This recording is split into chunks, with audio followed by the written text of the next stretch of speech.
Assalamualaikum warahmatullahi taala wabarakatuh. Alhamdulillah, alhamdulillahilladzi arsala rasulahu bil huda wa dinil haq liyudhhira lahu ala kulli walau karihal kafirun. Asyhadu an la ilaha illallah wahdahu la syarikalah wa asyhadu anna Muhammadan abduhu wa rasuluh, amma ba'du. Buat aina langkah yang pertama, marilah sama-sama kita panjatkan puja dan puji kehadirat Allah Subhanahu wa taala, yang mana oleh Allah yang telah memberikan kita ilmu pengetahuan, mencerdaskan kita, menuntut kita ke jalan yang kebaikan dengan penuh rahmat dan sejahtera terhadap kita semua ini. Dan juga kepada Nabi besar Muhammad sallallahu alaihi wasallam, yang mana oleh Allah yang telah membawa kita dari alam jahiliyah menuju alam yang penuh dengan ilmu pengetahuan seperti yang kita rasakan pada saat yang berbahagia ini. Dan juga kepada ulama-ulama, kepada guru-guru kita yang telah mengajarkan kita sehingga kita pada saat yang berbahagia ini penuh dengan hikmah-hikmah ataupun ilmu-ilmu yang kita dapatkan daripada guru kita, sehingga kita menjadi manusia yang kamil, manusia yang sempurna di sisi Allah. Langsung saja pada hari yang berbahagia ini saya akan membahas masalah tentang pendidikan karakter. Jadi pendidikan karakter yang muncul saat yang berbahagia ini, berbagai kemerosotan sosial ataupun kemerosotan akhlak yang terjadi pada saat yang berbahagia ini. Jadi di dalam buku pendidikan karakter ini karya Fadlul Mu'in akan saya membahas semampu saya tentang bobroknya pendidikan tanpa karakter.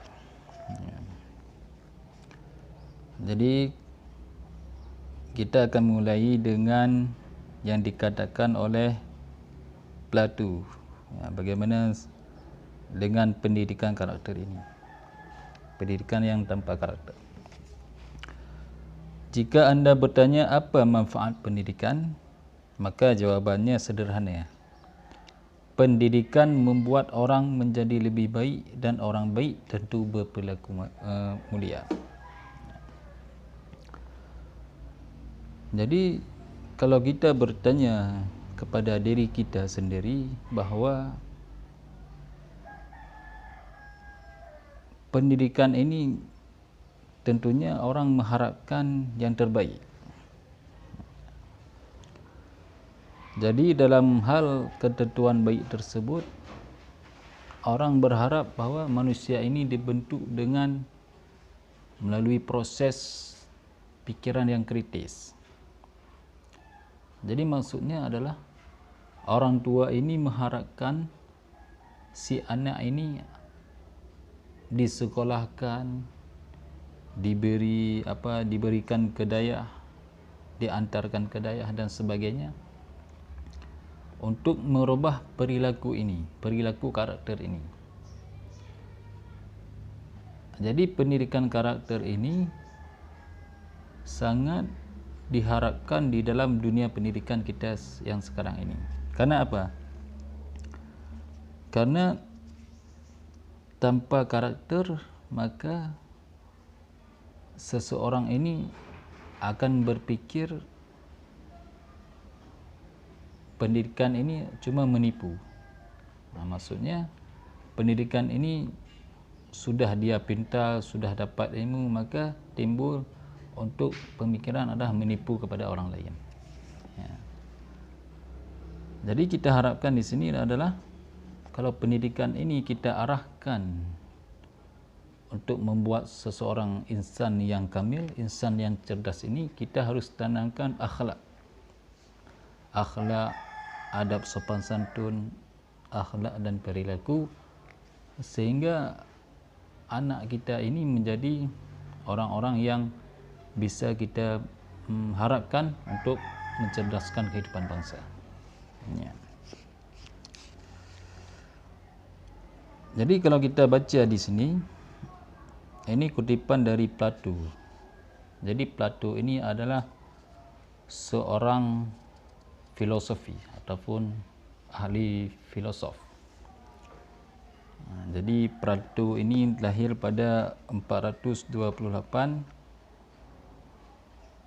ataupun 347 sampai 428 sebelum Masehi. Jadi filsuf Yunani ini sudah membuatkan konsep yang sedemikian rupa, sehingga pendidikan ini menurut pandangan dari Plato sangat idealis. Maksud daripada idealis adalah dibentuk dunia oleh ide dan cita-cita. Jadi kalau kita melihat pandangan daripada Plato, kita mengharapkan manusia ini ataupun seorang anak ini menjadi anak yang memiliki ide, memiliki mimpi, memiliki cita-cita. Jadi harus kita tanamkan pada anak kita bahawa cita-cita yang diharapkan ni apa, ide-idenya apa, sehingga dalam proses untuk menggapai cita-citanya tersebut, anak ini memiliki imajinasi ataupun memiliki pandangan yang luas terhadap pendidikan ini. Sehingga dengan adanya pendidikan ini, anak-anak berani bermimpi. Oh, saya mau cita-cita jadi doktor, mau cita-cita jadi tentara, mau cita-cita jadi presiden, mau cita-cita apalah sekarang kan, YouTuber dan sebagainya, milenial, mau cita-cita arsitek dan sebagainya. Jadi kita orang tua ini menaruh harapan kepada anak kita bagaimana menggapai cita-cita tersebut, bagaimana memprediksi apa ataupun memprediksi setelah SD menempuh SMP, setelah SMP menempuh SMA, setelah SMA menempuh perguruan tinggi. Maka kita orang tua ini harus merancang bagaimana cita-cita anak kita ini, misalkan menjadi doktor, menjadi guru dan sebagainya. Kita harus ada planning, perencanaan yang matang, sehingga step by step, tahap per tahap ini akan tercover apa yang harus digapai oleh anak tersebut. Itu peran daripada orang tua. Kalau di pihak pendidikan, kita harus merancang. Kita harus melihat bakat seseorang anak ini timbul waktu kita mengajar. Misalkan dia ahli di bidang agama, ahli di pelajaran pendidikan PPKN, ahli di dalam pendidikan kimia, matematik dan sebagainya. Misalkan kalau kita melihat nilainya, nilai per nilai, kalau kita lihat misalkan anak, misalkan Andi, dia memiliki nilai agama yang cukup memuaskan. Cukup, dia kalau kita lihat mampu dia berbicara, mampu menelaah ayat-ayat, mampu menelaah hadis dan sebagainya, maka kita harus mengarahkan misalkan Andi ini kepada misalkan menjadi agamawan, menjadi ustaz, menjadi tokoh agama, menjadi orang yang penceramah dan sebagainya. Jadi kita beri peluang kepada anak tersebut bagaimana mengekspresikan diri, bagaimana memotivasi diri sehingga menjadi anak-anak yang berkualitas terhadap di dunia pendidikan ini. Nah, itu. Misalkan seseorang anak, misalkan Ani, dia unggul di bidang biologi, unggul di bidang kimia, unggul di bidang misalkan masalah-masalah penelitian dan sebagainya. Maka kita melihat si Ani ini arahnya ke mana? Nah, misalkan kalau kita lihat, misalkan Ani ini arahnya ke dia menuju ke dokter, menjadi keperawatan, bidan dan sebagainya. Dia unggulnya di dalam bidang eksat. Unggulnya di dalam pengetahuan, ilmu pengetahuan alam dan sebagainya. Maka kita harus menerapkan ini kepada anak-anak peserta didik kita.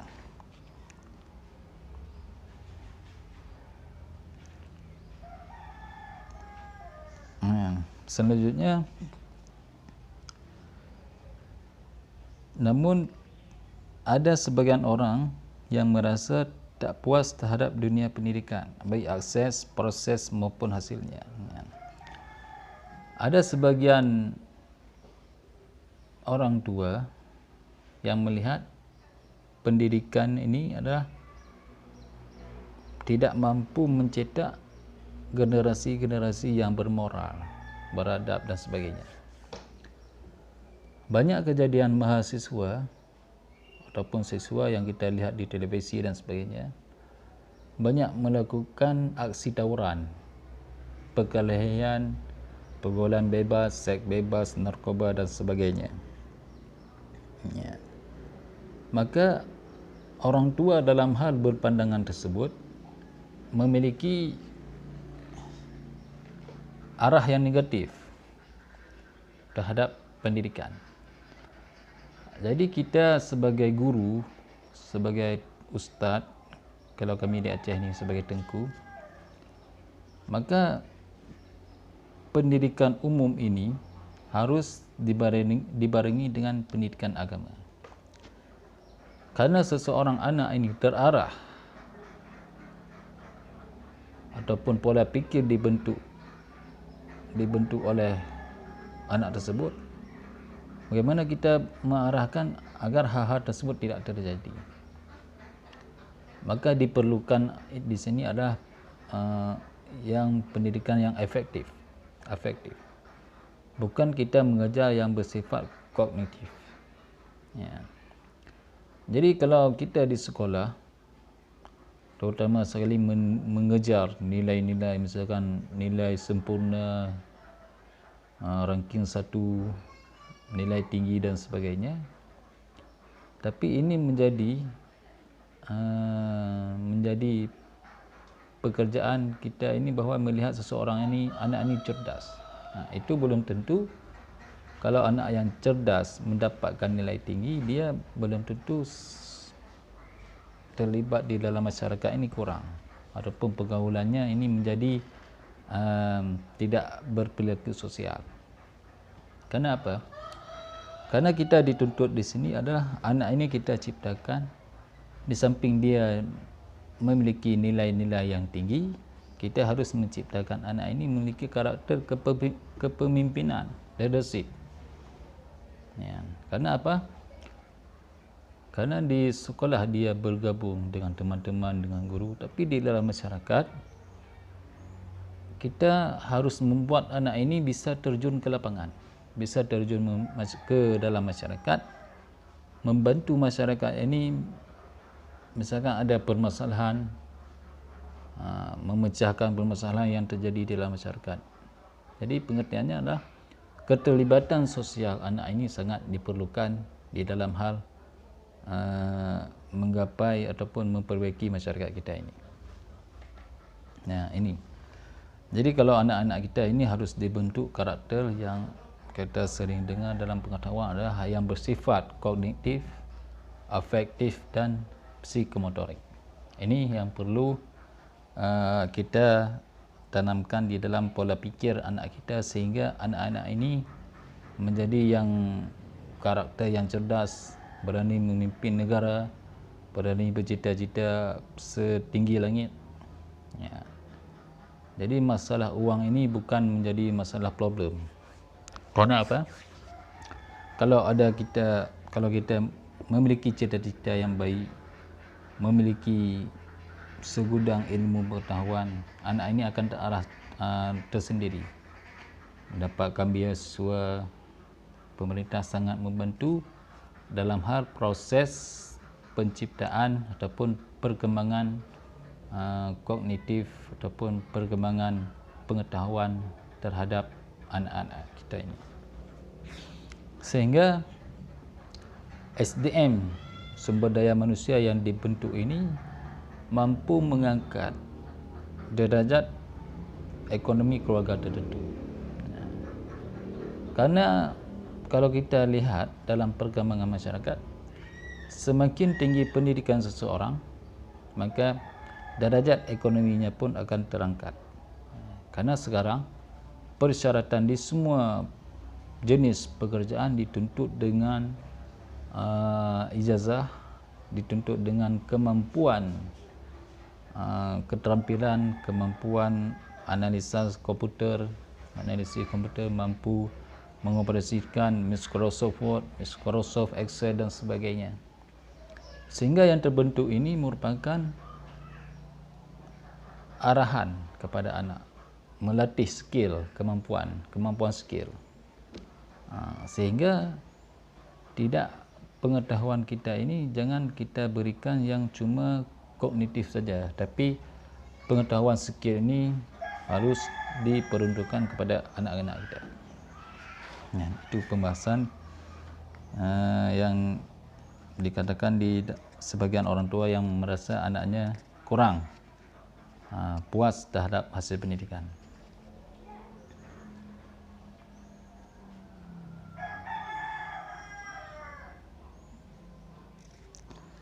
Jadi misalkan seorang tokoh pendidikan yang bernama Ivan Illich, ya, adalah pemikir humanis radikal yang dalam bukunya The Schooling Society. Jadi anggapan beliau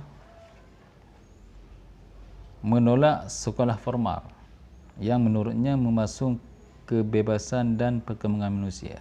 Ya. Jadi pendapat daripada Ivan Illich ini, sekolah formal ini menurutnya memasung kebebasan dan perkembangan manusia. Ya. Memang kalau kita lihat sekolah formal di dunia pendidikan kita sekarang ini, itulah sebabnya jangan kita memasung kebebasan kepada anak. Jadi makna dalam kebebasan ini tentunya memiliki peraturan-peraturan tertentu. Karena apa?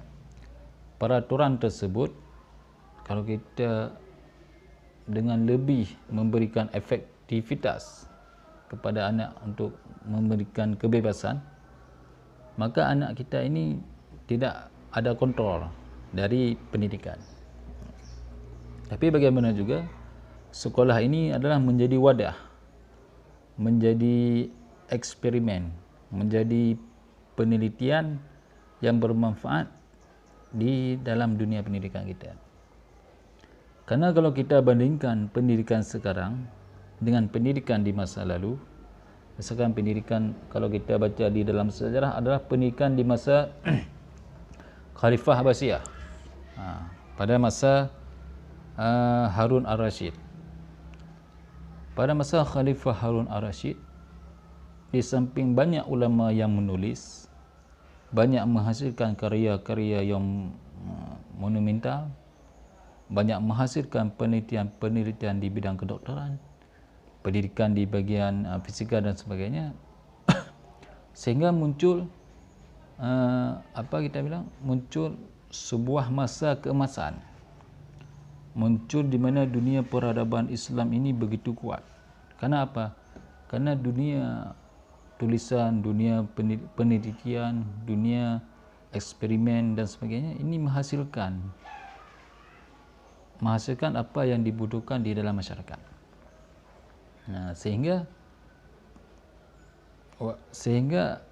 di dalam hal penelitian tersebut, penelitian yang dibutuhkan di masyarakat diperlukan. Misalkan orang sakit, maka ditemukan obat-obat. Kalau di dalam masyarakat membutuhkan misalkan arsitek, ada yang membutuhkan pelukis, ada yang membutuhkan tulisan dan sebagainya. Budaya yang kita bangun sekarang ini adalah harus budaya yang membaca, budaya yang mengembangkan potensi peserta didik, budaya yang mengharuskan anak-anak kita ini menjadi motivasi ataupun menjadi orang-orang yang hebat kita ciptakan. Inilah mungkin Irfan Illik ini melihat dari segi kebebasan. Kalau kita di dalam Islam ini tentunya kebebasan ada batasnya, asalkan kebebasan tersebut tidak bertentangan dengan hukum-hukum Islam, maka diberikan kebebasan kepada anak tersebut.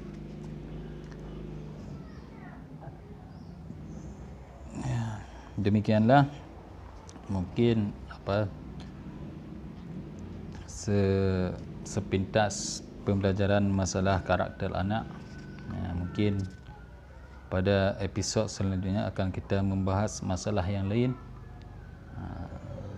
Mungkin kita berharap dari kesimpulan tersebut bisa melihat pendidikan kita ini yang sudah carut marut, yang sudah kita anggap, yang sudah dunia online dan sebagainya, maka anak-anak kita ini dibimbing, diarahkan. Jangan dunia game ini, dunia game sudah merajalela sehingga anak-anak kita ini lupa akan waktunya, sehingga kita harus membuat anak-anak tersebut menggiat lagi membaca, meneliti dan sebagainya, sehingga manfaat yang dirasakan oleh masyarakat setelah lulus sekolah, setelah lulus perguruan tinggi, dampaknya akan dirasakan di dalam masyarakat kita yang sekarang ini.